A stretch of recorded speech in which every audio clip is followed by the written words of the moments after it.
Eu não sei se vocês viram essa bomba de ontem. Essa foi muito louca. O Mark Zuckerberg finalmente admitiu que o governo Biden pressionou o Facebook. Prestem atenção nessa notícia. O governo Biden, não é a palavra do Paulo, eu passei anos falando que havia censura das redes sociais, né? Aí eu discutia com o pessoal na Jovem Pan, já estava na Jovem Pan. Isso é teoria da conspiração, não tem censura nenhuma. Eu não vou fazer aqui ficar... Mas lembrem da Mônica Bergamo dizendo que não havia censura na Jovem Pan, que na verdade a Jovem Pan estava sendo beneficiada pelo algoritmo. Lembram da campanha tentando brigar contra a Jovem Pan? Agora, nesse momento, a gente aí com 20 e poucas mil pessoas nos assistindo, e era tudo teoria da conspiração, E agora a gente tem o próprio Mark Zuckerberg falando. E o que ele disse, né? Em uma carta enviada ao Comitê Judiciário da Câmara dos Representantes dos Estados Unidos, esse é o mesmo deputado querido Jim Jordan que divulgou as decisões do Alexandre, que começou os chamados, que às vezes as pessoas chamam de Twitter Files, né, os arquivos do Twitter, mas foram as decisões do Twitter feitas pelo Alexandre, foram divulgadas por esse mesmo deputado. Então, esse deputado, Mark Zuckerberg, fez revelações sobre a pressão que a empresa sofreu por parte do governo Biden para censurar certos conteúdos relacionados à Covid e ao caso do laptop Hunter Biden. 2 casos que a gente noticiou bastante aqui, os conservadores faziam muito. Eu vou perder um segundinho aqui lendo a carta para vocês, né? Ao honorável Jim Jordan, o presidente do Comitê Judiciário da Casa dos Representantes dos Estados Unidos. Presidente Jordan, eu agradeço o interesse do comitê na moderação de conteúdo em plataformas online. Como você sabe, a Meta produziu milhares de documentos como parte da sua investigação e disponibilizou uma dúzia de funcionários para entrevistas transcritas. Ou seja, isso é o Congresso dos Estados Unidos fazendo aquela investigação que eu disse que o Brasil entrou na esteira, né? Além da nossa cooperação com a sua investigação, agradeço a oportunidade de compartilhar o que eu tirei desse processo. Há muita discussão agora sobre como o governo dos Estados Unidos interage com as empresas como Meta. Quero deixar claro que a nossa posição, eu quero deixar clara a nossa posição. As nossas plataformas não são para todos. Estamos promovendo o discurso e ajudando as pessoas a se conectarem de forma segura. Como parte disso, ouvimos regularmente de governos ao redor do mundo e outros com várias preocupações sobre o discurso público e a segurança pública. Isso inclui especificamente o Brasil, né, que é um dos mais, que a Meta tenha termo de acordo, de conduta e etc, etc. Em 2021, altos funcionários do governo Biden, incluindo a Casa Branca, pressionaram repetidamente as nossas equipes por meses para censurar certos conteúdos sobre a Covid-19, incluindo humor e sátira, e expressaram muita frustração com as nossas equipes quando nós não concordamos. Deixa eu repetir o que está sendo dito aqui. O dono da Meta, financiador do Partido Democrata, está dizendo, numa carta pública ao Congresso dos Estados Unidos, que o governo do Joe Biden, o governo da esquerda americana, pressionou repetidamente as equipes por meses para censurar conteúdo sobre a Covid-19, incluindo humor e sátira. Opa, desculpe interromper o seu vídeo, mas desde 2022 eu continuo com as contas bloqueadas e o passaporte cancelado pelo Xandão. Se você aprecia o meu trabalho e tudo que eu faço pela liberdade de expressão, tem um lugar onde você pode se tornar meu apoiador com uma pequena quantia por mês. Acesse www.paulofigueiredoshow.com e torne-se meu apoiador, e aí você vai receber conteúdos exclusivos e desconto nos meus cursos. Ou então, você pode se tornar meu patrono Gold e passar a me pautar, tem reuniões comigo, você entra para o meu grupo de WhatsApp, que eu uso sempre. O link para tudo isso está aí na descrição. No final, aí a diferença para o Brasil, né? Agora vai entrar a diferença no Brasil. Porque ele diz o seguinte: no final das contas, foi nossa decisão remover ou não o conteúdo. E somos donos das nossas próprias decisões, incluindo as mudanças relacionadas à Covid-19 que fizemos em nossa aplicação na esteira dessa pressão. ou seja, desassumem a responsabilidade. Acredito que a pressão do governo estava errada e lamento não termos sido mais francos sobre isso. Ou seja, lamenta ter escondido do público. Também acho que fizemos algumas escolhas que, com o benefício da retrospectiva e de novas informações, não faríamos hoje. Ou seja, hoje todo mundo já sabe que as bostas que a velha mídia empurrava goela abaixo, sua goela abaixo sobre a Covid-19, e que nós não podíamos sequer falar nas redes sociais contra, eram falsas. Como eu disse às nossas equipes na época, sinto fortemente que não devemos comprometer nossos padrões de conteúdo devido à pressão de qualquer governo em qualquer direção. Ouviu, Moraes? Estamos prontos para reagir se algo assim acontecer novamente. Eu espero que vocês façam os mesmos no Brasil, porque no Brasil vocês estão obedecendo todas as ordens do Alexandre e quem contrariou foi o X. Será que vocês vão tomar Mark Zuckerberg? Será que vem uma postura assim do Mark Zuckerberg? Já imaginaram Instagram, WhatsApp e Facebook saindo do Brasil? É o que diz aqui o Mark Zuckerberg. Vou repetir. Estamos prontos para reagir se algo assim, a pressão de qualquer governo em qualquer direção, acontecer novamente. Ele continua, não é só a Covid.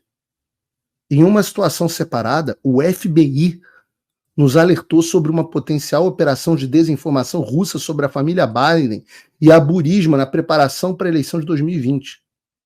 Naquele outono, quando vimos uma história do The New York Post relatando alegações de corrupção envolvendo a família do então candidato presidencial democrata Joe Biden, enviamos essa história para verificadores de fato. Quem fez o meu curso sabe que verificadores de fato são todos dominados pela esquerda, para revisão e rebaixamos temporariamente, enquanto esperávamos por uma resposta. Desde então ficou claro que a reportagem não era desinformação russa. Em retrospecto, não deveríamos ter rebaixado, que eles querem dizer shadow ban, escondido. Lembra quando diziam para você que não existia negócio de shadow ban? Ele está admitindo na carta. Nós fizemos shadow ban da história. Shadow ban é o que eles estão fazendo aqui com o canal. É quando o canal ele para de aparecer para as pessoas da forma que apareceria um outro conteúdo. E aí vocês podem ver que tem canais de outros veículos, até de direita, mas que tem conchavos lá no STF ou em outros lugares, que não sofrem nenhuma consequência. A mim vocês não têm dúvida, né? Eu não tenho um amigo que recebe as decisões do Alexandre de antemão me protegendo. Eles dizem, mudamos nossas políticas e processos para para nos certificar de que isso não aconteça novamente. Por exemplo, nós não faremos mais shadow ban de assuntos nos Estados Unidos. E aí ele continua falando sobre a doação eleitoral que ele fez para várias ONGs que eram para garantir a segurança eleitoral, e o que aconteceu foi que essas doações acabaram em benefício do Partido Democrata, acabaram, na verdade, sendo utilizados para fraudar a eleição americana. E eu mostro esse assunto aqui porque ontem, por exemplo, eu abri uma caixinha de pergunta no próprio Instagram do Mark Zuckerberg, a minha quarta conta, Real P. Figueiredo 04, e eu abri uma caixinha de pergunta e me colocaram lá, quem é o chefe do Alexandre? E eu respondi o que eu acho, que não é que o Alexandre tem um chefe. Existe uma agenda global de censura. E o Mark Zuckerberg e o Alexandre de Moraes é simplesmente o mais proeminente e o mais ousado do mundo. Então o vírus é o mesmo no mundo inteiro. É o vírus da censura da esquerda. É o vírus da censura da esquerda pós-moderna, que acredita na pós-verdade, que acredita que a ordem do discurso é um mero instrumento de poder. Esse vírus é um vírus global. Só que o sistema imunológico do Brasil é pior. Então, nos Estados Unidos, o que nós soubemos foi que o Biden ameaçou as redes sociais dizendo, olha, se vocês não removerem o conteúdo que a gente está falando, a gente vai tirar de vocês a proteção do que se chama aqui de Section 230, que é uma proteção de blindagem legal que as plataformas têm para não serem processadas pelos indivíduos. Então, se alguém me calunia no Globo, por exemplo, eu posso processar o jornalista e o Globo. Mas se alguém me calunia no Twitter, eu não posso processar o Twitter, só posso processar o indivíduo. Isso se chama de proteção do Section 230, e o Biden ameaçou retirar isso. E foi o que ele podia fazer. Então não é que o Partido Democrata, e é importante dizer que esse pessoal das redes sociais, assim como a Folha de São Paulo está agora sentindo a dor da censura, e o Mark Zuckerberg está agora sentindo a dor da censura, essas pessoas são as que fomentaram que isso chegasse até aí. Eu não as isento de responsabilidade. Porque não é, por exemplo, que o Partido Democrata não queira censurar o X. Ou derrubar o X, como fez o Maduro na Venezuela. Ou mandar prender o diretor do X, como fez o Alexandre de Moraes. Ou prender efetivamente o fundador do Telegram, como fizeram os franceses. A França, de onde, aliás, o Rumble já tinha saído. Né? Justamente você vê. É o cumprimento da ameaça, né? Porque o fundador do Telegram foi preso sendo responsabilizado por ações de terceiros na plataforma dele. Não é que ele deixou de remover, é que permitiu. E isso é um aviso para o Elon Musk, porque eles vão tentar alegar que o Elon Musk também permitiu trocas de conteúdo. E esse é o problema. Não é que eles, por exemplo, se eles tivessem o poder para mandar o opositor para campo de concentração, como fazem os chineses, os franceses teriam feito. O Partido Democrata, se pudesse censurar jornalista, como fez o Alexandre, cancelar passaporte, se pudesse fechar o Rumble, se pudesse fechar o X, eles tinham feito. O vírus é global, é da esquerda do mundo inteiro. É que nas democracias consolidadas, isso fica mais difícil porque o poder é mais difuso, tem check and balance. E foi construído para ser assim. Na França, não. A França realmente é um país que o iluminismo francês não é o iluminismo britânico. Né? E no Brasil você teve um homem que foi mais ousado do que qualquer um, e as instituições brasileiras, o sistema imunológico, os checks and balances não funcionaram. O Senado escalou, botaram um banana na presidência do Senado, com apoio, inclusive, do Bolsonaro. O próprio presidente Bolsonaro não soube responder a esses avanços, tentou como pôde, mas não soube contra-atacar esse tipo de coisa. Inclusive, indicou 2 ministros para o STF que compactuaram com essa agenda de censura, também não foram um freio e um contrapeso aos abusos do Alexandre de Moraes. E os militares botaram o galho dentro.